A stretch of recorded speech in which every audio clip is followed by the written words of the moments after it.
They continued through the dense forest, their steps careful and measured. Every crack of a branch underfoot, every rustle of leaves, made Aylin's heart race. But they pressed on. The night was quiet, the stars shining brightly above, but Aylin couldn't shake the feeling that they weren't alone. The alien hunters could still be out there, hunting them, waiting for the perfect moment to strike. The further they traveled, the more Aylin realized just how far they had come. The planet they were on was wild and untamed, far from the cities and technology she had known her entire life. It was a strange feeling, to be so disconnected from everything she had once known. But it was also freeing. The planet's harshness mirrored the battles they had fought, a place that didn't care who they were or where they came from. It was just survival, pure and simple. As dawn broke, painting the sky with hues of pink and orange, Aylin began to feel the weight of exhaustion. Her body ached, and her mind was clouded with the strain of the journey. But they couldn't stop now. The outpost was close.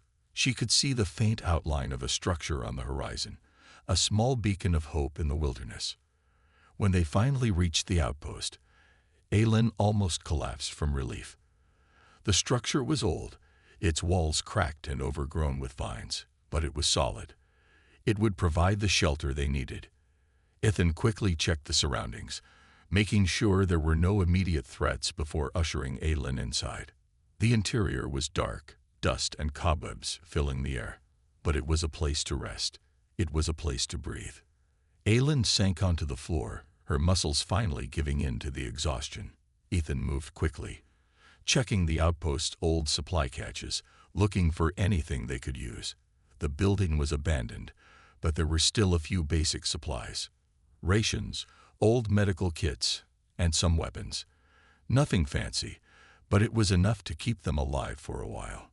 Ethan knelt beside her, his eyes softening as he noticed her condition.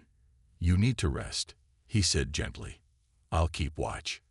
Aylin shook her head, trying to sit up. "I'm fine.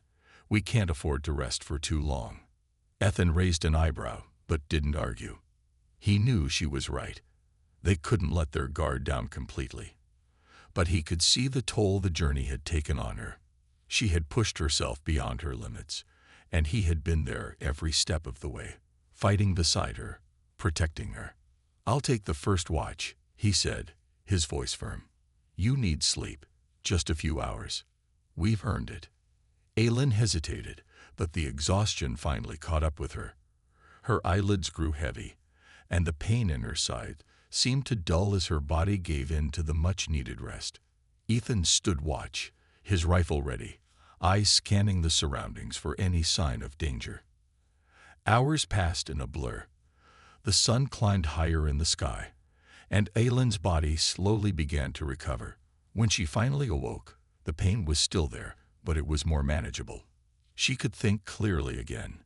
She could move without feeling like her limbs would give out beneath her. Ethan was still standing watch, his eyes focused on the horizon. As Aylin stood up, he turned to her with a faint smile. "You're awake. How do you feel?" "Better," Aylin replied. "Thanks for letting me sleep." Ethan nodded, his gaze returning to the distance. "We need to talk about what comes next." Aylin joined him at the window, looking out at the wild landscape. The forest stretched for miles in every direction, the mountains looming like silent giants in the distance. There was a sense of calm here, but Aylin knew it wouldn't last. The galaxy was a dangerous place, and their enemies would stop at nothing to find them. "What do you think is next?" Aylin asked. Ethan turned to face her, his expression thoughtful. "We keep moving. We can't stay here forever. The hunters won't stop, but we can fight back. We have to. We're not alone in this fight." Aylin looked at him, her heart heavy with the weight of their situation. They had survived the worst, but now they had to rebuild.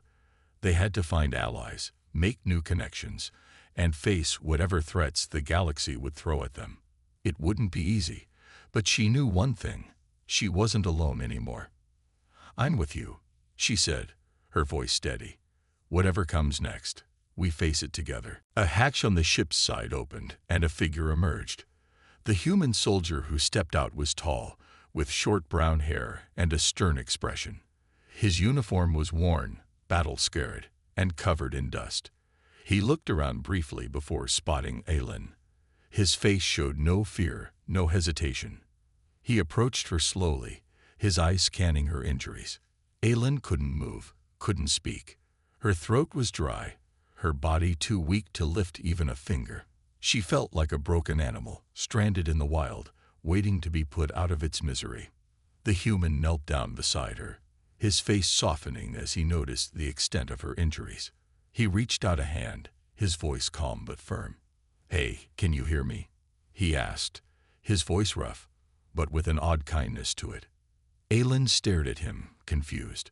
She had always been taught that humans were weak, that they were nothing compared to the great Zaran warriors. But this one, this human, didn't look afraid. He looked like he wanted to help.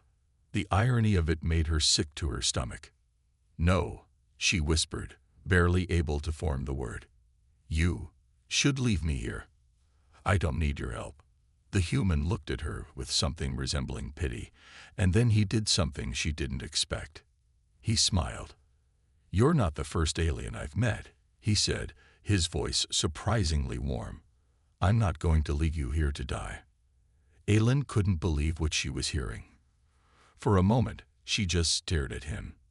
He was a human, a creature her species had long considered beneath them, yet here he was, offering her the very thing her own people had denied her.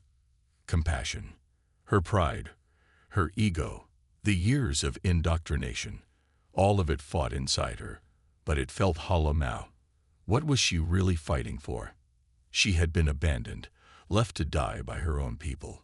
The human had no reason to care about her, yet he did. And in that moment, something shifted within her. Perhaps there was more to humanity than she had been taught. Perhaps there was hope, even in the most unlikely places. The human reached into a pouch on his belt, pulling out a small medkit. He began tending to her wounds with careful hands, his voice soft but steady. "You're going to be okay," he said, more to reassure himself than her. "I'm not leaving you. Not yet." Aylin's breath hitched as the pain in her side eased slightly. She had been trained to fight, to conquer, but she had never been taught how to accept help. It was a foreign feeling, one she wasn't sure how to process. As the human continued to treat her wounds, Aylin couldn't help but wonder, was this the start of something new? Something that would change everything she had ever known. The sun was setting, casting long shadows across the barren landscape. Aylin could see the red sky above her, slowly fading into the darkness of night. The air was thick with the scent of dust and decay. She had been lying there for what felt like hours, unable to move or speak, but the human had stayed by her side the entire time. His name, as he had introduced himself earlier, was Commander Ethan Cole. He was a soldier, a fighter from a distant world called Earth. He had fought in wars that Aylin could never imagine, wars against enemies that had been far less merciful than she had been. Yet there he was, helping her. An alien warrior, a soldier of the empire that had destroyed so much of the human resistance. Aylin's mind was racing as she lay there, her body weak, but her thoughts sharp. She had never expected a human to be so kind. She had been taught that humanity was weak, primitive, and only good for being crushed under the heel of the Zaran Empire. But this human was different. He wasn't afraid of her. He didn't even see her as an enemy. At first, she had fought the feeling. She was an elite warrior, raised to destroy and conquer. But as Ethan continued to work, stitching up her wounds and giving her food and water, something inside her began to change. She wasn't sure if it was gratitude or something else entirely, but she couldn't deny it. She was starting to trust him. She hadn't trusted anyone in years, not since the Empire had betrayed her. Her eyes flickered to the wreckage of her ship, still smoking in the distance. It felt like a lifetime ago that she had been in control, the captain of that mighty warship. Now she was nothing. Just a broken soldier, far from home, and surrounded by nothing but the vast emptiness of this unknown world. "You've got to get moving," Ethan said, his voice breaking through her thoughts. "The aliens will be looking for you. We don't have much time." Aylin blinked and slowly turned her head toward him. He was already standing, his rifle slung over his shoulder. He looked focused, his eyes scanning the horizon as he adjusted his gear. Aylin could see the tiredness in his eyes, the burden of having been out here for days on a mission he hadn't planned for. Yet he still hadn't given up on her. It made no sense. Why would he help someone like her? "Where will we go?" she asked quietly, her voice raspy from the dehydration. Ethan turned to face her, offering a small smile. "There's an old research facility about 30 miles from here. I'm betting it's abandoned, but it's our best shot. If we can get there, we'll find supplies and maybe a way off this planet." Aylin's heart sank. 30 miles. Her legs were useless, and every movement sent waves of pain through her body. She could barely walk, let alone travel across this hostile landscape. Her only hope was that Ethan would carry her or provide some other form of assistance. "How will we get there?" she asked, trying to hide the desperation in her voice. "I'll help you," Ethan replied simply. "We'll move slow, but we'll make it. We don't have a choice. If we stay here, we'll both die." Aylin wanted to argue, to push him away and tell him to save himself. But something in her knew he was right. There was no other option. They either moved or they perished. It wasn't just the aliens who posed a threat. There were other dangers on this planet, predators that would devour anything weaker than themselves. With a grimace, Aylin tried to sit up, but the pain in her side was unbearable. She groaned, her vision swimming once again. Ethan was at her side in an instant, steadying her with a firm hand. "You're not ready to move yet," he said, concern in his voice. "I'll carry you." Aylin shook her head, still determined not to appear weak. "I can walk. Just give me a moment." Ethan didn't argue. Instead, he crouched down beside her, offering his back. "You don't have time for pride. Get on my back, and I'll carry you." For a moment, Aylin stared at him. Her pride fought against her desperation, but it was clear there was no other choice. Slowly, she let go of her pride and allowed herself to trust him. She carefully draped her arm over his shoulder, and with his help, she managed to climb onto his back. Ethan stood up effortlessly, carrying her with ease. It wasn't the most graceful way to travel, but it was the only way she could move. As they began their journey, the silence between them was heavy. Aylin's mind was clouded with conflicting thoughts. She had been trained to hate humans, to see them as little more than pests that needed to be eradicated. But now she was depending on one. She felt exposed, vulnerable, and she hated it. Yet she knew deep down that she had no choice. Ethan was the only one who could save her. The terrain was harsh. The ground was uneven, rocky, and filled with sharp ridges. As they moved through the rocky landscape, Aylin could feel every bump and jolt, the pain shooting through her body with each step Ethan took. But she stayed silent, her eyes scanning the horizon, watching for any signs of danger. The planet was eerily quiet, save for the occasional screech of distant creatures. Aylin had heard of the wildlife on this planet before, their teeth sharp enough to tear through metal, their claws able to slice through flesh, like a hot knife through butter. She had fought alien creatures before, but nothing like what could be lurking here. After what felt like hours, they came to a small clearing. Ethan stopped for a brief rest, setting her down gently on a patch of grass. His eyes were scanning the surrounding area, alert for any signs of movement. Aylin could feel the exhaustion creeping up on her. Her body was drained, and every inch of her was screaming for rest. But she knew they couldn't afford to stop for long. "We need to keep moving," Ethan said, breaking the silence. "The longer we stay still, the greater the chance that the aliens will find us." Aylin nodded, though her throat felt dry and sore. She knew he was right. There was no time for rest. The alien forces were coming, and she could feel their presence in the air like a storm on the horizon. They would stop at nothing to find her and finish what they had started. As they continued on, the landscape began to change. The rocky hills gave way to dense forests, the trees towering above them like ancient sentinels. The air was thick with moisture, and the sound of distant creatures echoed through the trees. Aylin couldn't help but shiver, her mind on high alert. There were things out here that weren't human, things she couldn't even begin to understand. Every few minutes, Ethan would stop, scanning the area and listening intently for any signs of movement. Aylin's senses were heightened as well, her eyes darting around nervously. She could hear something in the distance, something large, something that didn't sound friendly. Suddenly, the sound of footsteps broke through the silence. Aylin tensed, her heart racing. She could feel the sweat on her brow, her body rigid with fear. Ethan was already reaching for his weapon, his eyes narrowed in concentration. "Stay quiet," he whispered, his voice barely audible. Aylin nodded, barely breathing as she tried to keep still. The footsteps grew louder, closer. She could hear them now, multiple sets of heavy footfalls, moving quickly toward them. Ethan raised his rifle, his muscles tense. Aylin's breath caught in her throat as the shadows shifted in the distance. Whatever was coming, it was getting closer. And then, out of the corner of her eye, she saw them. Alien hunters. Their large, hulking forms emerged from the trees, their glowing eyes scanning the area as they moved in for the kill. Ethan didn't hesitate. He pushed Aylin behind him, taking the defensive stance. The time for quiet was over. The sound of the alien hunters grew louder, their footfalls heavy against the underbrush.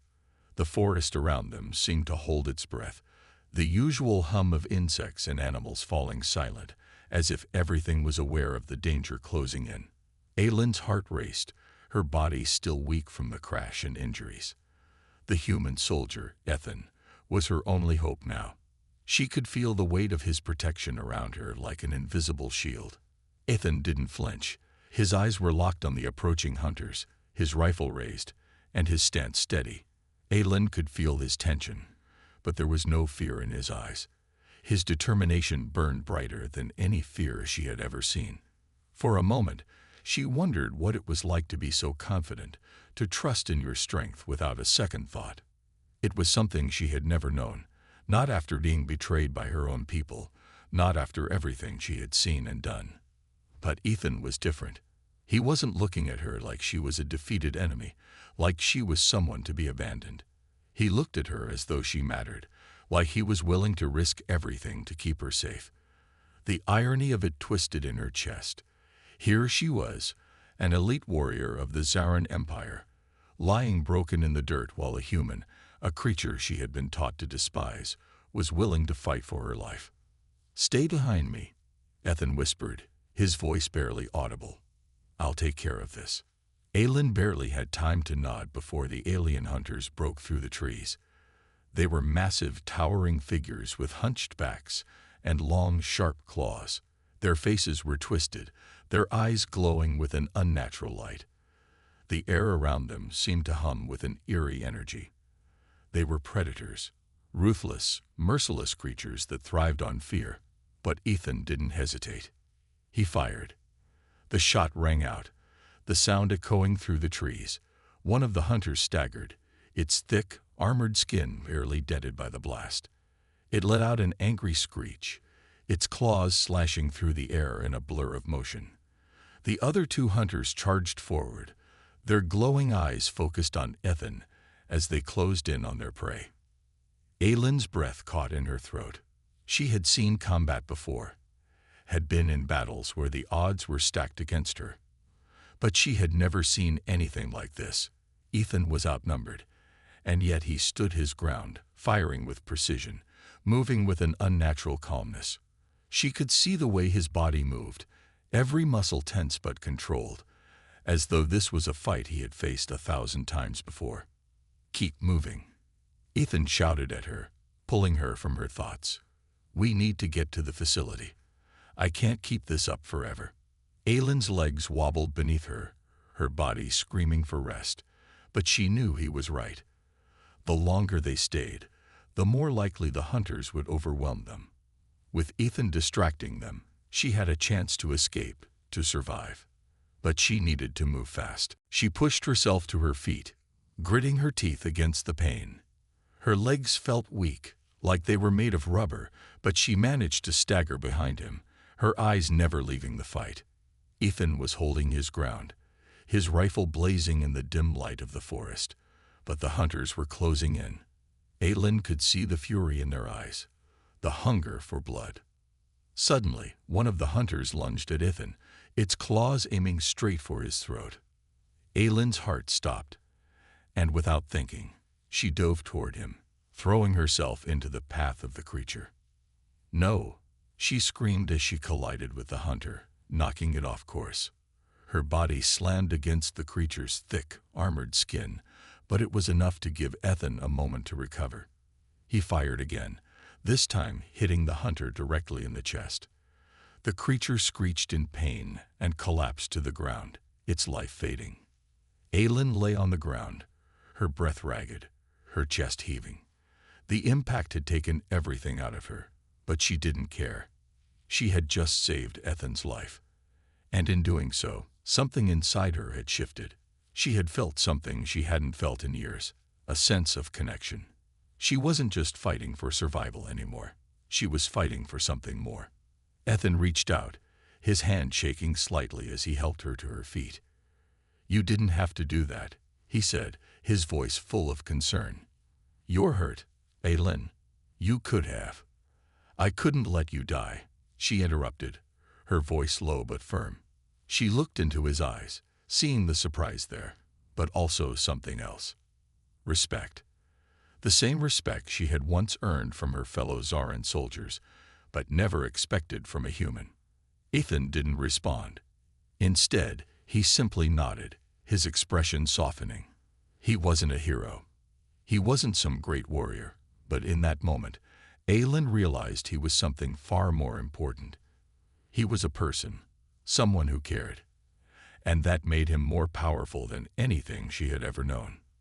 "We need to keep moving," he said, his voice more urgent now. "The others will be here soon. We can't afford to stay and fight." Aylin nodded, knowing he was right. But before they could take another step, she collapsed once more, her vision swimming. The pain in her body was too much to bear, and her strength was fading quickly. She couldn't keep going. She couldn't survive on her own anymore. Ethan knelt beside her, his face hard with determination. "You're not giving up on me now, Aylin," he said firmly. "We've come this far together. I'm not leaving you." He lifted her again, his movements careful but strong. Her head rested against his shoulder, and she allowed herself to close her eyes, knowing he would keep her safe. He was more than just a soldier. He was her lifeline, the one person who hadn't abandoned her when the world had turned its back. They moved through the forest, Ethan carrying her with a strength that seemed impossible given the long hours of travel. But despite the exhaustion, despite the pain, Aylin felt something new building inside her, a sense of hope. She had never felt hope before. Not like this. Not when the weight of her past, of her empire, had crushed her spirit. But now, with Ethan by her side, something had changed. For the first time in what felt like forever, Aylin allowed herself to dream of a future where she could start over, where she didn't have to live in the shadow of the Empire's betrayal. She wasn't just a warrior anymore. She wasn't just a tool for war. She was something more. "Thank you," she whispered, her voice barely a breath, "for not leaving me behind." Ethan's grip tightened around her. "You don't need to thank me," he replied softly. "I made a promise, and I don't break my promises." The weight of his words settled over her like a warm blanket. In that moment, Aylin realized that she had underestimated humanity. She had underestimated Ethan. It wasn't just his strength that had made him powerful, it was his compassion, and that was something she had never known in her own world. As the two of them made their way through the dense forest, the sound of alien creatures in the distance, the night seemed less dark, less hopeless. Together, they had a chance. Maybe not for a victory, Maybe not for a great triumph, but for survival. And in the end, that was all they needed. The forest around them was alive with danger. Ethan moved quickly through the dense trees, his breath steady, but his pace quickening with every step. Aylin was still on his back, her head resting against his shoulder. She was barely conscious, her body weak from the injuries and exhaustion that seemed to be draining her spirit.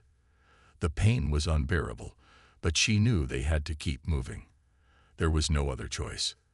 The distant sound of alien creatures echoed through the forest, growing louder with every passing second. The alien hunters were closing in. They had made it this far, but they were far from safe. Aylin's heart pounded in her chest, each beat reminding her of how fragile they were in this unforgiving world. But Ethan was not going to give up. He wouldn't let her die.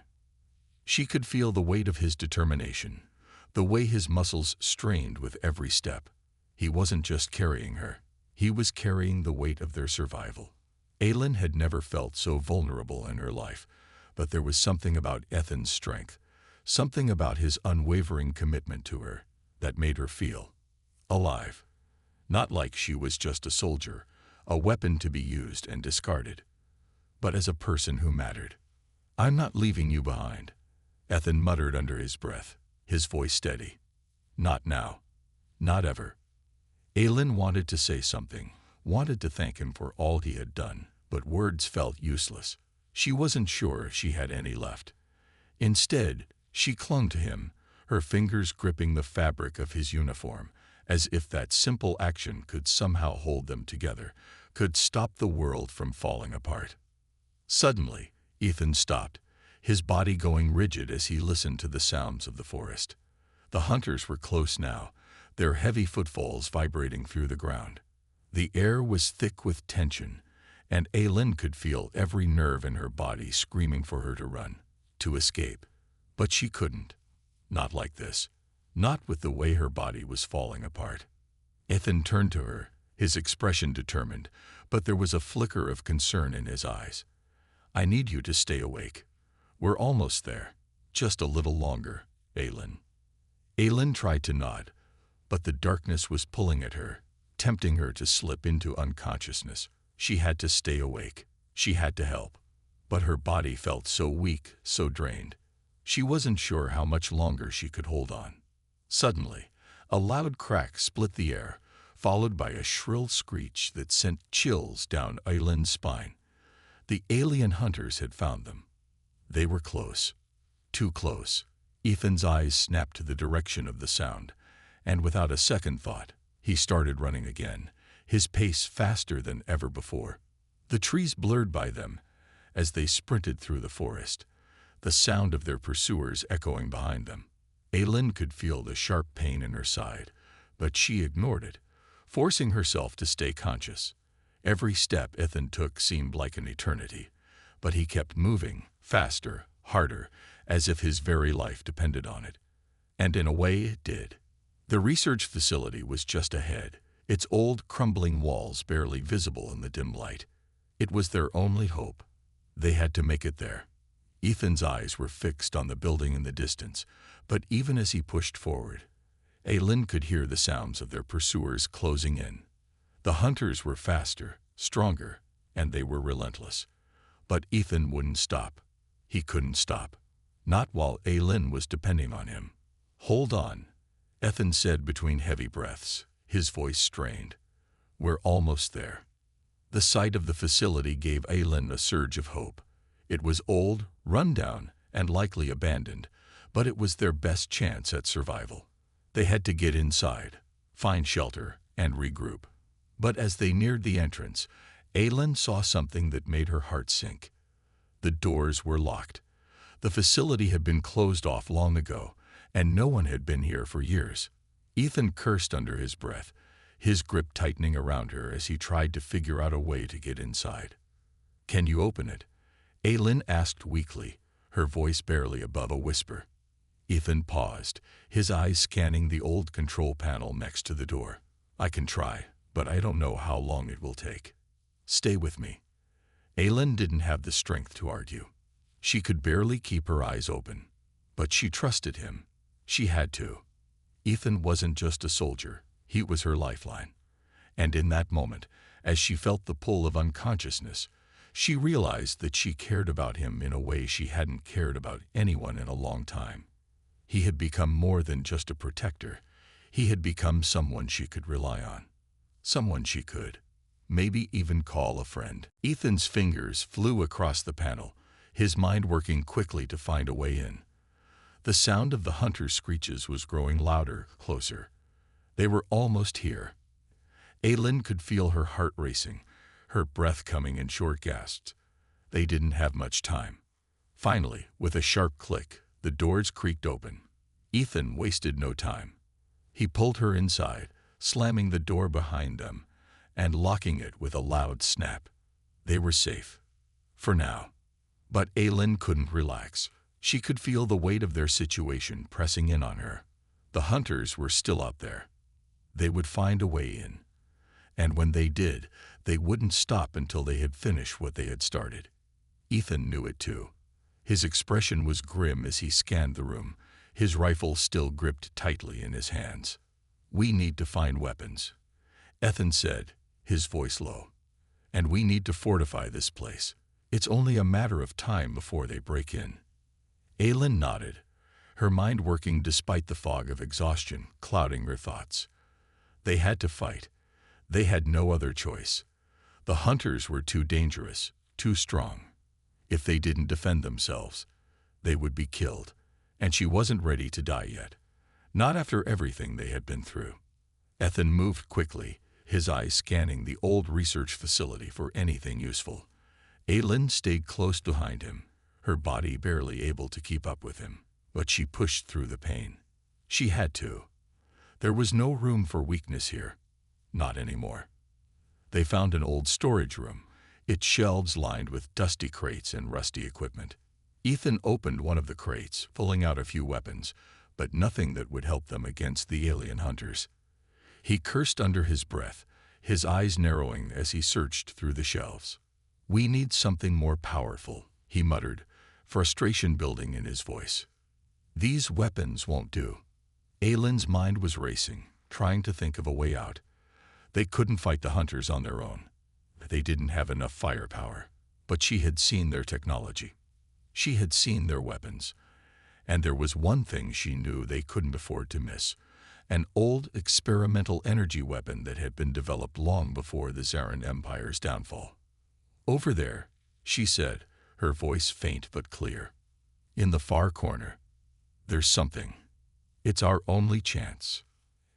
Ethan's eyes followed her finger, his gaze locking onto the weapon she had pointed out. It was a small, sleek energy rifle, one that had been developed as a prototype. It wasn't perfect, but it was the best option they had. "Good call," he said, quickly grabbing the weapon and checking it over. "This should do the trick." Aylin felt a rush of relief, but it was short-lived.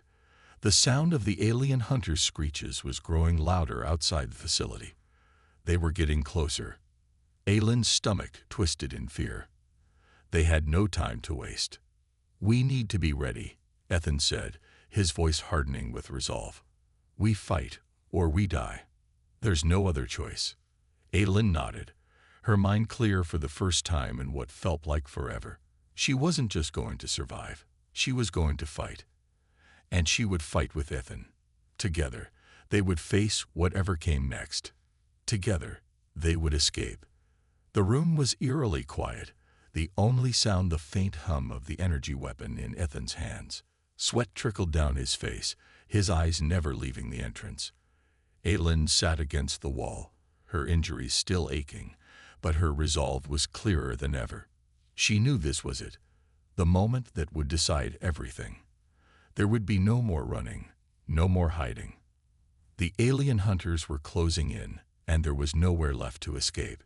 Ethan glanced over at Aylin, his expression a mix of determination and concern. He had been through countless battles, but none like this. None where the stakes were so high, where survival wasn't guaranteed. He had seen his fair share of battles, but this was something else entirely. This was not just a fight for survival. It was a fight for their future. Aylin had never seen a human fight like Ethan. She had witnessed strength before, the kind that came from training and experience. But Ethan's strength wasn't just physical. It was something deeper. It was the strength of his spirit, the resolve that burned within him to protect those who couldn't protect themselves. It was something she had never seen before, something she had never understood. But now, as she watched him prepare for the final fight, she realized she was no longer just an observer. She was part of this fight. She was willing to give everything to survive. "They're coming," Ethan muttered, his voice low but steady. His hand tightened around the energy weapon, his knuckles white. "We need to be ready." Aylin nodded, pushing herself to her feet despite the pain in her side. Every step felt like a struggle, but she knew she couldn't afford to slow down. They couldn't afford to waste any time. The hunters were relentless. They would never stop until they had finished what they started. Ethan checked his rifle once more, ensuring the energy cells were fully charged. The rifle hummed in his hands, its sleek black surface reflecting the dim light of the room. He glanced over at Aylin, his eyes meeting hers. There was no fear in his gaze, only the cold certainty of a man who knew what needed to be done. "Stay close," he said. "If we're going to make it out of here alive, we do it together." Aylin didn't need to hear more. She could see the fire in his eyes, and she knew he wasn't going to back down. Neither would she. They had come this far. There was no turning back now. The sound of the hunters' shrieks echoed from the outside, growing louder with each passing second. The ground shook beneath their feet as the alien creatures advanced, their massive forms closing in on the facility.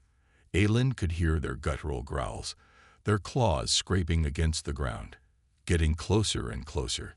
The air was thick with the scent of blood and sweat. "We don't have much time," Ethan said, his voice steady but urgent. "Get ready." Aylin took a deep breath, pushing aside the pain in her body. She wasn't sure how long she could last, but she knew one thing for certain. She wasn't going to die quietly. She wasn't going to let these monsters win.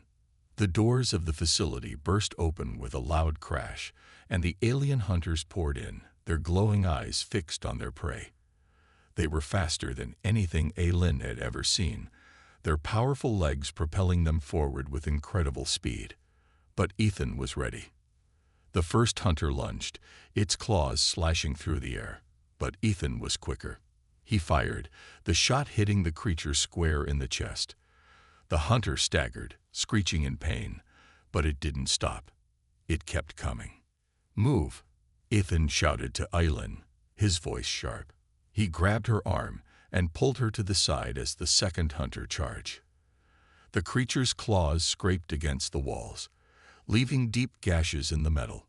Ethan fired again, hitting the creature in the shoulder, but it didn't even flinch. The hunters were strong, stronger than anything he had ever faced. Aylin didn't hesitate. She grabbed a nearby metal pipe, her fingers slipping but her grip firming as she swung it at the oncoming hunter. The pipe collided with the hunter's face with a sickening crunch, but it only seemed to anger the creature further. It let out a deafening roar, swinging its claws wildly. Aylin ducked just in time, but the creature's claws grazed her arm, and she cried out in pain. Ethan fired again, his aim true, and the hunter dropped to the ground with a final screech. But the battle wasn't over. There were still more. So many more. "Keep moving," Ethan yelled, pulling Aylin toward the far side of the room. They needed to find cover, somewhere they could regroup. The hunters were too many, and they couldn't fight them all head-on, but they could fight smart. They reached a small alcove in the far corner of the room, and Ethan quickly set up a defensive position, his rifle aimed at the door. Aylin leaned against the wall, her chest heaving as she tried to catch her breath. Blood dripped from the wound on her arm, but she didn't have time to worry about that now. They had to hold their ground. The door exploded open again, and the remaining hunters poured in, their glowing eyes burning with fury. They weren't just hunting them now. They were hunting for vengeance. Ethan fired first, his shot ringing out with deadly precision, but the second hunter was already too close. It slammed into him, knocking him to the ground with a roar.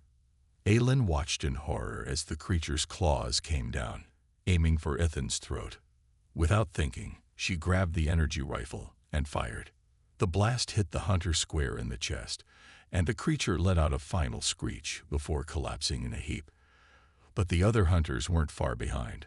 They were closing in fast, and Aylin knew they didn't have much time left. "We have to finish this," she shouted, her voice desperate. Ethan struggled to his feet, wiping the blood from his mouth as he grabbed a grenade from his belt. He didn't have to say anything. Aylin knew what he was thinking. It was all or nothing now. They had no other choice. But Emma wasn't alone anymore. At the defense table sat Michael Ramsey, transformed from the tired, overworked public defender into a man with purpose. Beside him, Elizabeth Cooper and Marcus Wright sorted through documents and whispered strategy. They had worked tirelessly to build a case that couldn't be ignored, gathering evidence, tracking money trails, and connecting dots that revealed a conspiracy larger than anyone had imagined. District Attorney James Bennett led the prosecution, his expensive suit and confident smile suggesting he still believed victory was certain. Detective Wilson and Officer Hayes sat behind him, their faces carefully blank as they watched Emma enter the courtroom. Judge Martha Wilson called the court to order. The state versus Emma Johnson will now begin. Bennett's opening statement painted Emma as a trusted nurse who had betrayed her patients for profit. "The evidence will show that Ms. Johnson used her position to steal medications meant for the sick and suffering," he told the jury. "Security footage, medication logs, and witness testimony will prove her guilt beyond reasonable doubt." When Ramsey rose to speak, the change in him was clear to everyone in the courtroom. Gone was the man who had once suggested Emma consider a plea deal. In his place stood an attorney ready for battle. "Ladies and gentlemen of the jury," Ramsey began, "this case is not about a nurse who stole medications. It's about a conspiracy to frame an innocent woman. It's about powerful people who corrupted the justice system for profit. When this trial is over, you won't just be deciding Emma Johnson's fate. You'll be deciding whether we allow corruption to win over truth." The first 2 days of trial proceeded as expected. The prosecution presented their evidence. The security footage showing Emma entering the medication room after hours, the medication logs showing discrepancies, Hayes' testimony about finding pills in her locker. On cross-examination, Ramsey chipped away at each piece, revealing small inconsistencies, but Bennett still appeared confident. Everything changed on the third day, when the defense began presenting their case. Marcus Wright took the stand as a digital forensics expert. With clear, simple language, he explained to the jury how the security footage had been manipulated. "If you look at this segment," Marcus said, pointing to the screen set up for the jury, "you'll notice a small jump here. That's because someone cut out part of the video." He played the footage in slow motion, showing how frames had been removed to create a false narrative. Bennett objected immediately. "Your Honor, the defense has no proof this footage was altered." "Actually, we do," Marcus replied calmly. "The original files still exist in the system backup. Someone forgot that hospital systems maintain multiple backups for patient safety." Judge Wilson overruled the objection, and Marcus continued, displaying the unedited footage. The complete video showed Emma responding to patient calls during the exact times she supposedly stole medication. More importantly, it showed Officer Hayes entering the medication room using a security card that didn't belong to him. "That's not possible," Hayes blurted out from his seat. The judge warned him to remain silent. Marcus then demonstrated how the medication logs had been altered. Someone used Emma's login credentials while she was physically caring for patients elsewhere in the building. That's impossible unless someone stole her credentials. By lunchtime, Bennett's confidence had visibly faltered. When court resumed, Elizabeth Cooper took the stand to present her findings as a court clerk. "I discovered a pattern," Elizabeth explained, showing charts and documents. 8 healthcare workers charged with similar crimes in the past year. 7 were people of color. All cases involved Officer Hayes. All had evidence that followed the same pattern as Emma's case. The courtroom fell silent as Elizabeth connected these cases to Meridian Healthcare Group, the private prison corporation that had hired 6 of the convicted healthcare workers after their release. Financial records show unusual payments to both Detective Wilson and Officer Hayes.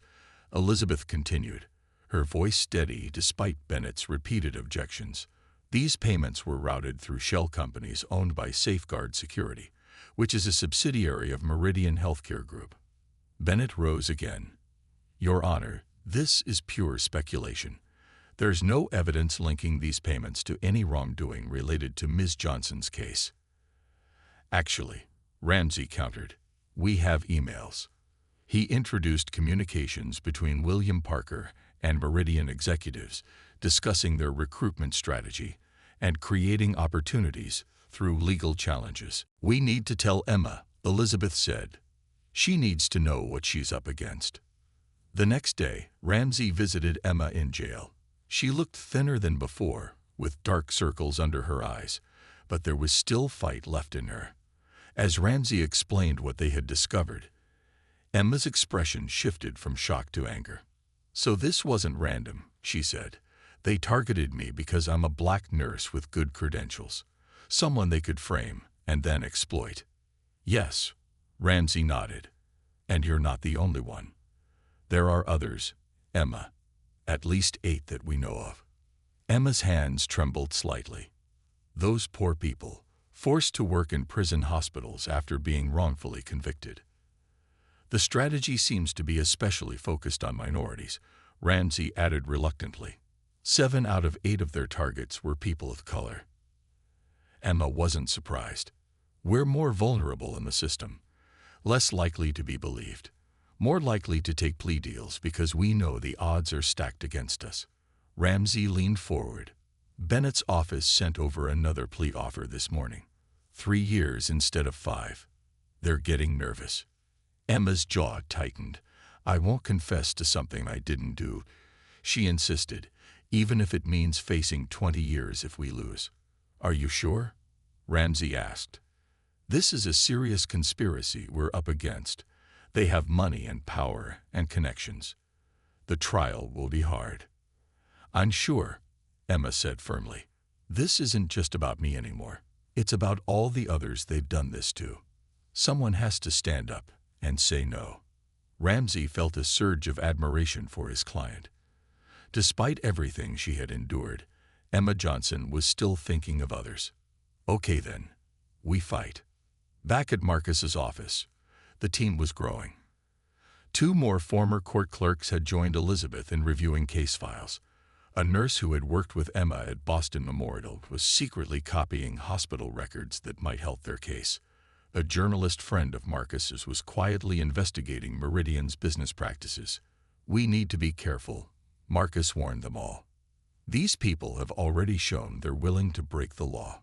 If they realize we're onto them, they could destroy evidence. Or worse. Elizabeth nodded grimly.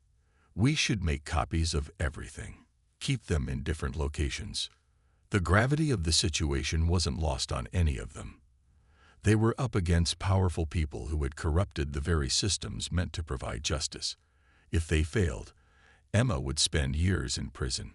If they succeeded, they would expose a conspiracy that reached into the highest levels of law enforcement and healthcare. What about the other victims? Elizabeth asked. Should we contact them? Ramsey considered this. Not yet. We need more solid evidence first. But when the time comes, their testimonies could be crucial. As they worked late into the night, piecing together the complex web of corruption, none of them noticed the black SUV parked across the street from Marcus's office, nor did they see the man inside take pictures of everyone who entered or left the building. The next morning, Ramsey received a call from the district attorney's office. Bennett wanted a meeting. Alone. They're worried, Ramsey told the team. They know we're digging. Be careful, Elizabeth warned. Bennett could be involved in all this. Ramsey nodded. I'll record everything. And I'll stick to discussing Emma's case officially. But this might be our chance to see just how nervous they really are. The conspiracy was larger and more dangerous than any of them had imagined. But for the first time since Emma's arrest, they had hope. The truth was coming to light, one piece of evidence at a time. And once exposed, even the most powerful conspirators would find it hard to hide. The trial began 3 months after Emma's arrest, on a cold January morning. The courthouse steps were covered with a thin layer of snow, and Emma's breath formed small clouds in the air as officers escorted her from the prison van to the building. She had lost weight during her time in jail. Her once fitted clothes now hung loosely on her frame. The confidence that had helped her rise to head nurse had dimmed, and hope flickered uncertainly in her eyes.